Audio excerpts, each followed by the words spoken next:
Hey Anna, thanks for taking the time to share your study experiences with us. I'm just going to ask you a few questions about context first. So what job were you doing when you started your CMI course with us, and what job are you doing now? Yeah, sure. So I'm Anna.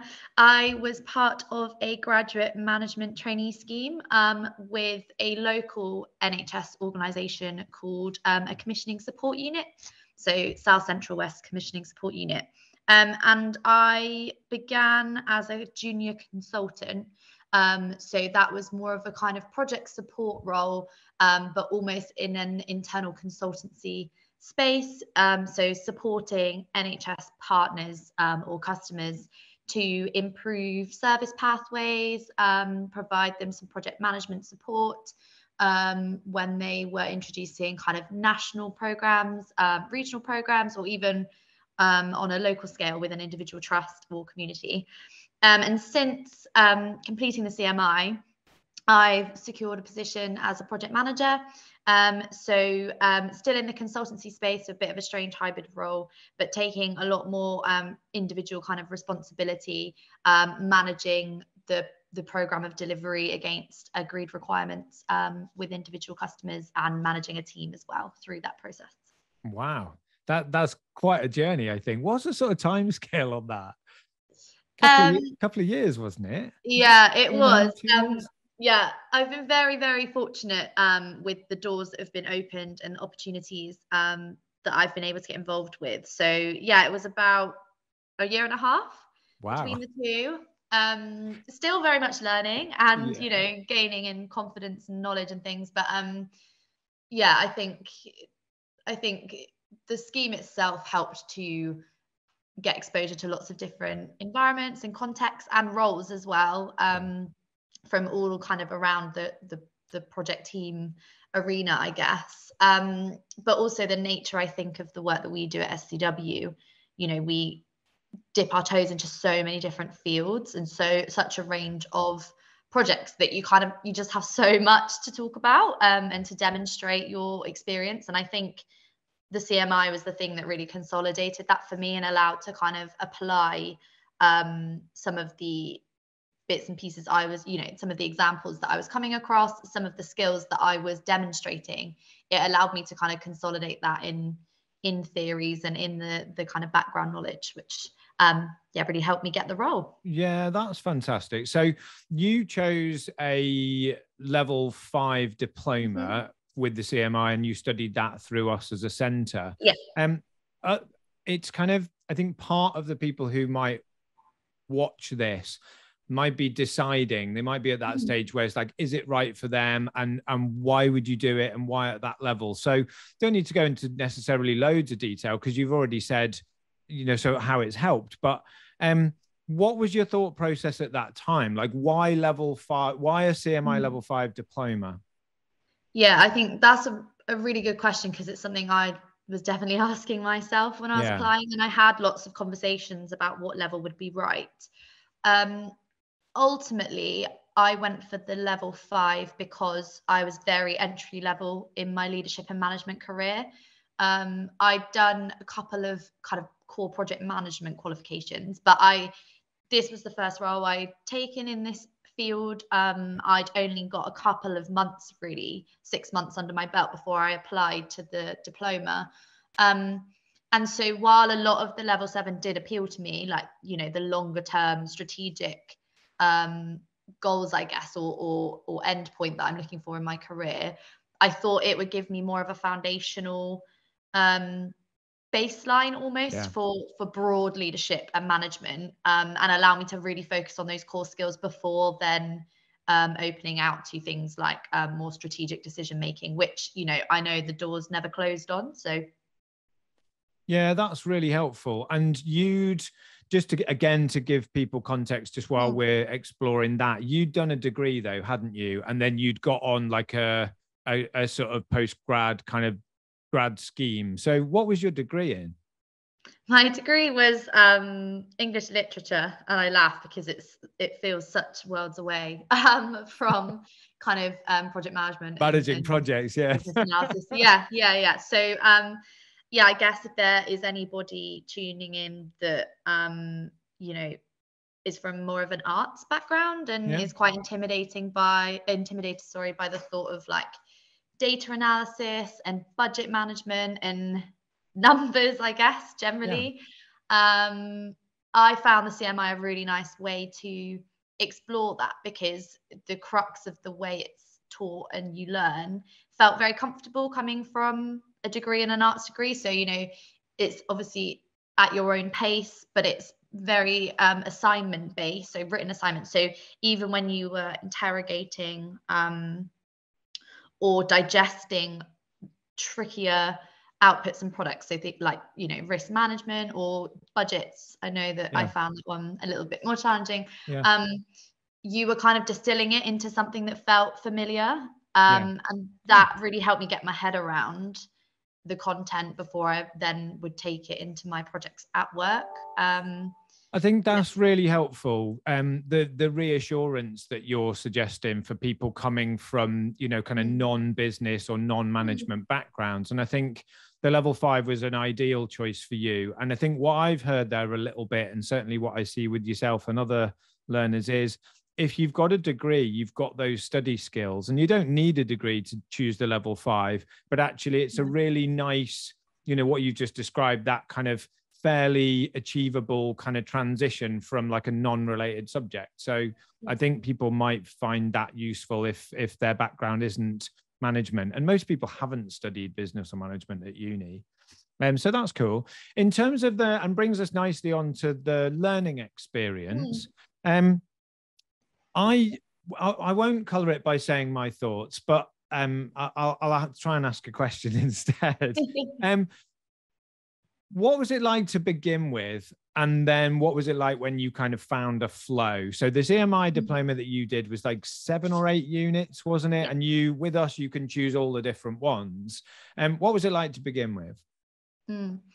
Yeah, I think I'd probably be lying if I didn't say I was a bit intimidated at the thought of kind of 8 long assignments or longish assignments, obviously while working full time and doing some other bits and bobs on my development scheme. But I do think that is just a reflection of how it felt before I'd got going with one. I think the beauty of the assignments is that they're almost in like bite-sized chunks, aren't they? So what feels like a huge question at the start is really helpfully broken down. And I think that makes it easier to process and work through, but it also is really helpful with just time management, because if I got a spare hour and a half, I could, if I wanted to, pick it up and get, you know, part A, part B done. I know not everybody would want to do it that way, but the option's kind of there because of the way it's structured to do that, which I found really, really helpful while working full time.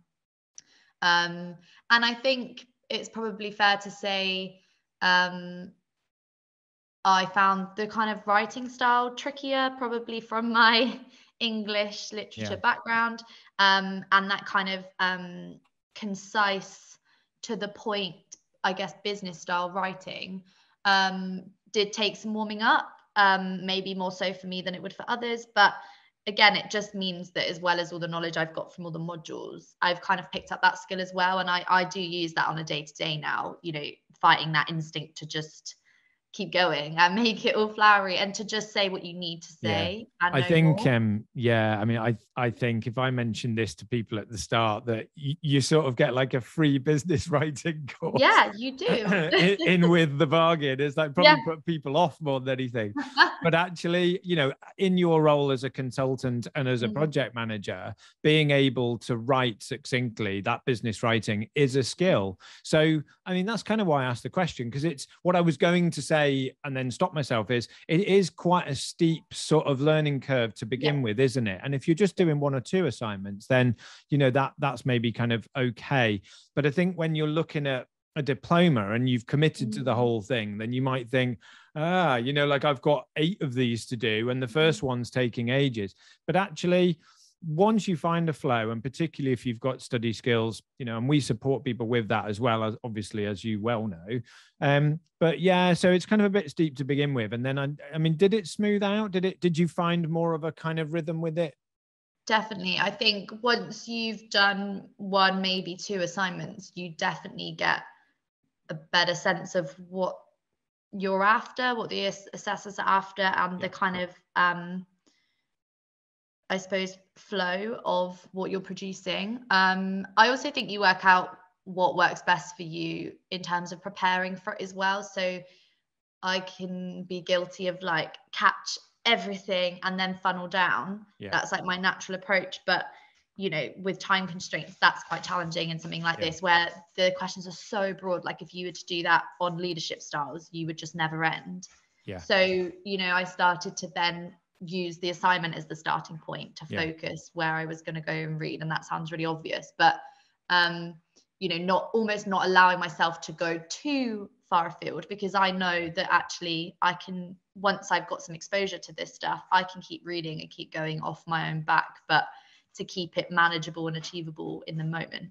Yeah, I think, and that's what we recommend, and that's what we see all the time, is people either do lots of reading and studying, but then they put off writing the assignment, and then they, funnily enough, then they don't get written because you don't write it. But if you use the assignment as a structure, it can feel a little bit like you're sub-optimizing to begin with. I'm just kind of doing the assignments, but actually that, I think, certainly from my perspective, is the point. Like, that's the structure. Follow the structure, and it'll inspire you to read and learn more, as you've just said, but not necessarily at that moment, because you're covering quite a lot of breadth of ground with CMI assignments quite quickly, really. So if you want to go deep down into each of the things, like you've just said, for example, your example, leadership stuff, you'd be there forever. So it's kind of trying to strike that balance, really. So that's good. Was there any barriers then? Was there anything particular that got in the way, and how did you overcome those? I think I've already touched on wanting to say and go into more detail than probably the constraints of the assignment allow, which is just an ongoing challenge for me in every walk of my life and job. I think something that maybe started as what felt like perhaps an obstacle, but quickly became probably the most beneficial part, and is what I've taken away from it most, is the kind of expectation to include kind of models as you go. So just for context for others, it is obviously written assignment, quite theoretical based, but you have the opportunity to kind of and you're encouraged to weave through kind of evidence or examples of what you're discussing. And that for me was best for my sort of learning style, because instead of just creating, say, the output of risk management or whatever I was learning about and submitting it, it kind of forces you to talk around it and talk through it. And that's how I personally learn the most, is that kind of theoretical side. But I think including those models initially, or examples, I thought you kind of see it as like another step, and it felt like a barrier. Excuse the doorbell. But I think particularly when I got to kind of assignment 3, assignment 4, I was finding it really useful to do the reading, do the exploration, and then almost put to paper what I was exploring, and create an output or a template. Yeah, that's really interesting. And in a way, that kind of leans back on your English literature, because there is some degree of narrative to it. You're talking, it's risk management, but it's kind of, for example, but it's sort of in context. And so that's kind of interesting, really. And so it is a bit about models and a little bit about how you would apply it. And that sort of thing. So that's really useful. I think that's really interesting. Were there any standout kind of learning moments, any light bulb moments for you? And it's kind of interesting, a tricky question, just from Cole, but was there any key things that really stood out? It probably would be just how much there is to leadership and management. So I picked the qualification because I'd already done sort of a project management specific piece, but I wanted to kind of broaden my skills in the more general leadership field, thinking more about leading people and not just managing a project and a piece of work. So I guess just how much is out there to consider, and how many models and approaches and theories there are. And I think that's really opened my eyes to finding the approach or style that I want to explore and adopt. And the modules I did in the CMI definitely started that kind of dialogue with myself, but also with people around me. Thinking about what I'd read and then looking at what I'm observing in leaders around me and what I want to take and what I don't want to take forward within my own.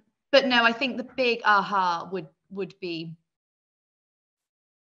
that kind of succinct, concise writing approach, which I know I've talked to death on, but that's when I realized actually it didn't feel comfortable at first. But I can see the value in it. I can see how it's more persuasive. I'm getting to the point faster, and I kind of took that turn to transition towards that approach more generally. Amazing. Yeah, that's really useful. Thanks. So what's next? So thinking about progression, a key aspect of your development, and for us and also the Chartered Management Institute as well, is about progression, because there's always more, and you've hinted at that earlier. So what's next for you, study-wise or work-wise, aspirationally, where are you going next? Yeah, sure. So I definitely want to explore a bit more of the consultancy side.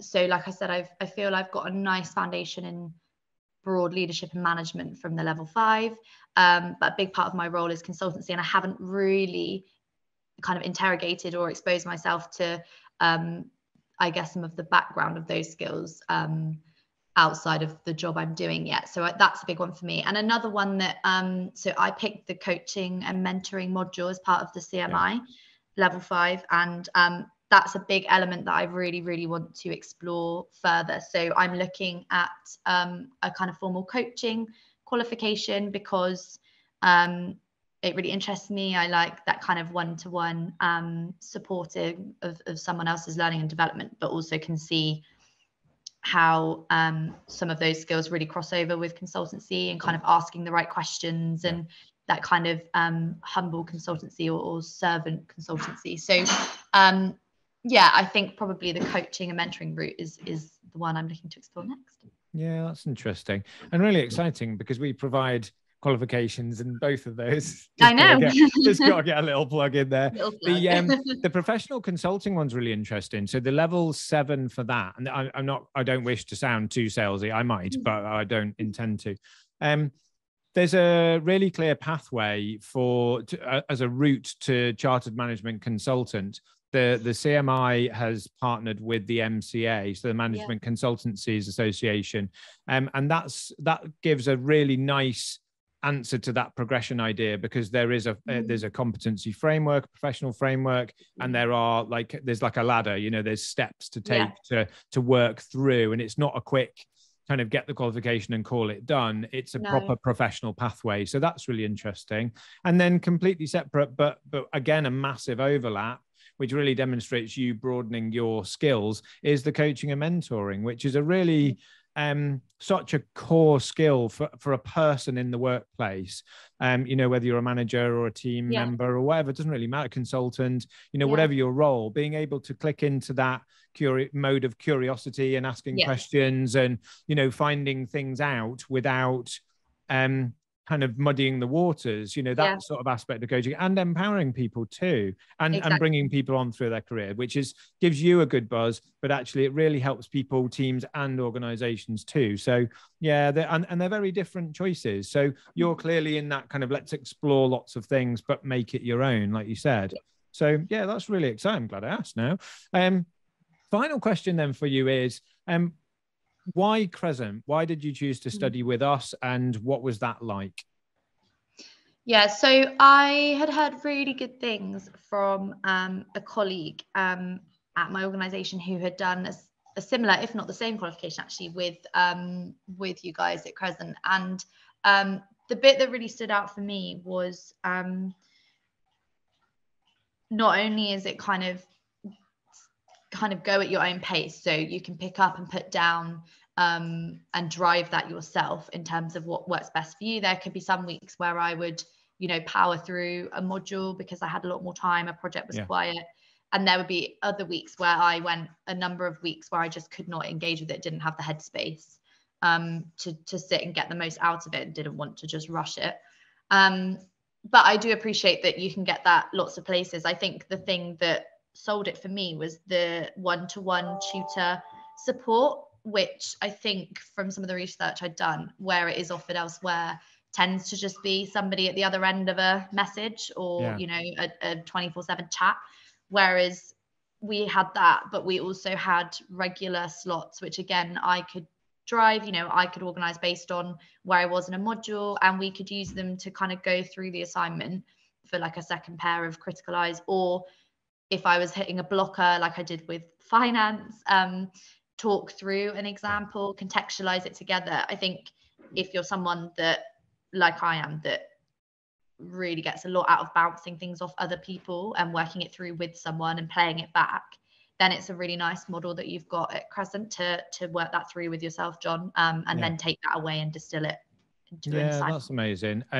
You're right, it is hard to differentiate the offer sometimes, because actually CMI qualifications are fairly kind of commoditized around sort of price and geography to some degree. And so sometimes the differentiators can be quite subtle, but actually I'm really pleased to hear that that's worked for you, because actually that is what we're going for. That's slightly more kind of personal, friendly and involved, you know, hopefully not intrusive, but certainly kind of trying to kind of get involved and trying to make examples for the written work that are your examples, you know, that suit you, not just like scenarios and stuff. So yeah, that's amazing. Thanks so much for taking the time to share your thoughts with us. I know other people who are thinking about studying with us or studying CMI somewhere else will find that really useful. And it's been an absolute pleasure supporting you with your studies. And, you know, from myself and our whole team, we wish you all the best, obviously, and look forward to staying in touch. Oh, thank you. Absolutely. And thank you as well for all the support along the way. I've really appreciated it. You're welcome. Thanks. Thanks, Anna.